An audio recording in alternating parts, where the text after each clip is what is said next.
मेरे चैनल धार्मिक जीवन में आप सभी का बहुत बहुत स्वागत है दोस्तों। नमस्कार दोस्तों, एक बार फिर से मैं हाजिर हूँ आप सबके सामने एक नए वीडियो और एक नई जानकारी के साथ।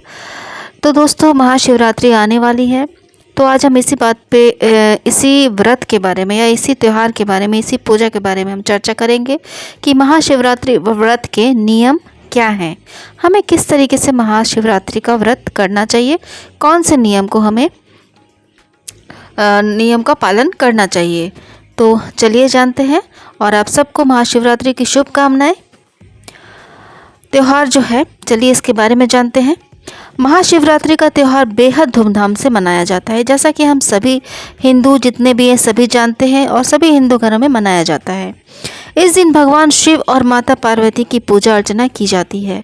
जी हाँ दोस्तों, आप सभी को पता है कि महाशिवरात्रि के दिन भगवान शिव और माता पार्वती की पूजा अर्चना बहुत ही धूमधाम से की जाती है और ये त्यौहार भी बहुत धूमधाम से मनाया जाता है।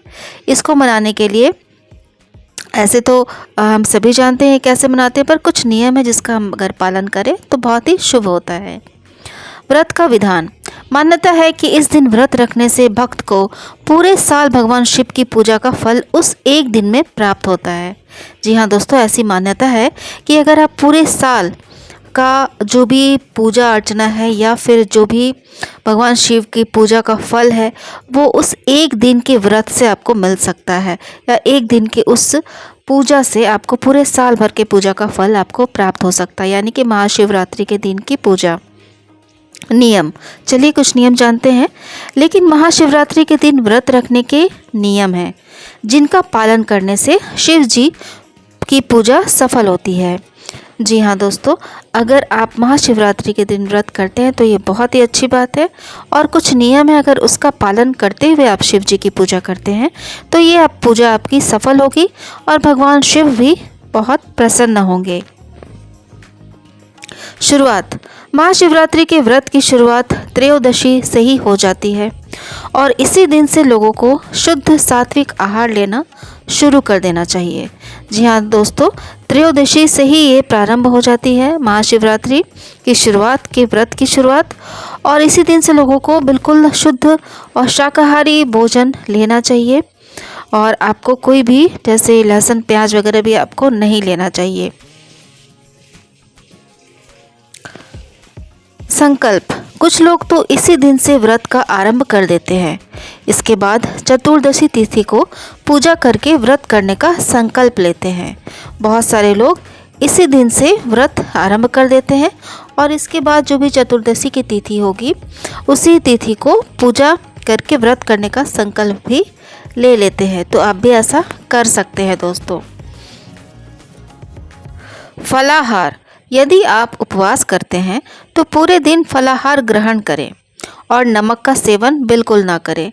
जी हाँ दोस्तों, अगर आप व्रत कर रहे हैं, उपवास कर रहे हैं, तो पूरे दिन आपको फलाहार करना चाहिए, फल ही आपको ग्रहण करना चाहिए और नमक का सेवन बिल्कुल नहीं करना चाहिए।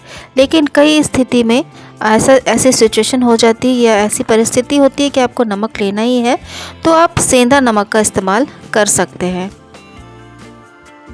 नमक का सेवन। यदि किसी वजह से नमक का सेवन करते हैं तो सेंधा नमक का सेवन करें। जैसा कि मैंने आपको बताया दोस्तों, यदि ऐसी परिस्थिति है कि आपको नमक का सेवन करना पड़े तो आप सेंधा नमक का ही सेवन करें।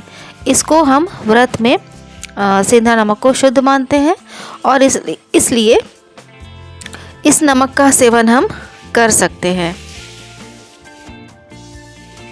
चारों पहर। महाशिवरात्रि व्रत में चारों पहर में पूजन किया जाता है। प्रत्येक पहर की पूजा में ओम नमः शिवाय का जाप करते रहना चाहिए। जी हाँ दोस्तों, 4 प्रहर होते हैं पूरे दिन में, ये आपको भी पता होगा। तो इन चारों पहर में ही महाशिवरात्रि व्रत में चारों पहर में शिव जी की पूजा की जाती है।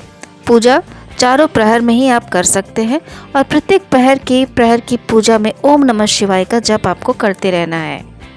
रुद्राभिषेक। इसके अलावे व्रत के दौरान रुद्राभिषेक करना लाभदायी माना जाता है।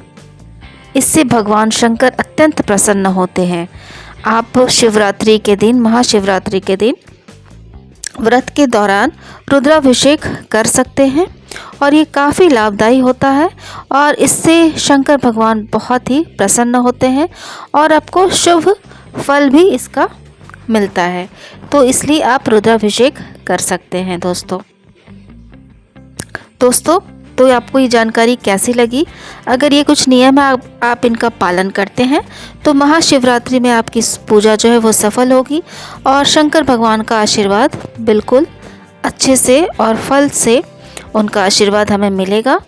तो हमें इस तरीके से महाशिवरात्रि की पूजा करनी चाहिए। बाकी बहुत सारी चीज़ें हैं जो कि आप सबको भी पता है, हम सभी पता है, जो कि नॉर्मली हम करते हैं, वो भी आपको करना चाहिए। तो ये जो भी जानकारी यहाँ पे दी गई है वो सिर्फ मान्यताओं, धार्मिक ग्रंथों और विभिन्न माध्यमों पर आधारित है।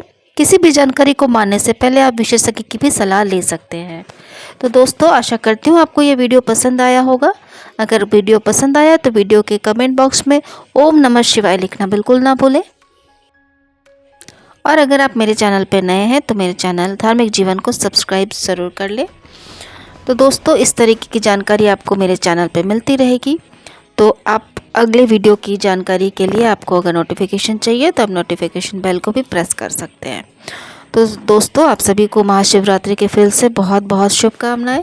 भगवान शंकर की कृपा और आशीर्वाद हम सब पर बना रहे, यही प्रार्थना करती हूँ। जय भोलेनाथ, ओम नमः शिवाय। मिलते हैं अगले वीडियो में एक नई जानकारी के साथ। तब तक आप सभी अपना ख्याल रखिए, अपनों का ख्याल रखिए, खुश रहिए, मस्त रहिए, स्वस्थ रहिए। Thank you so much.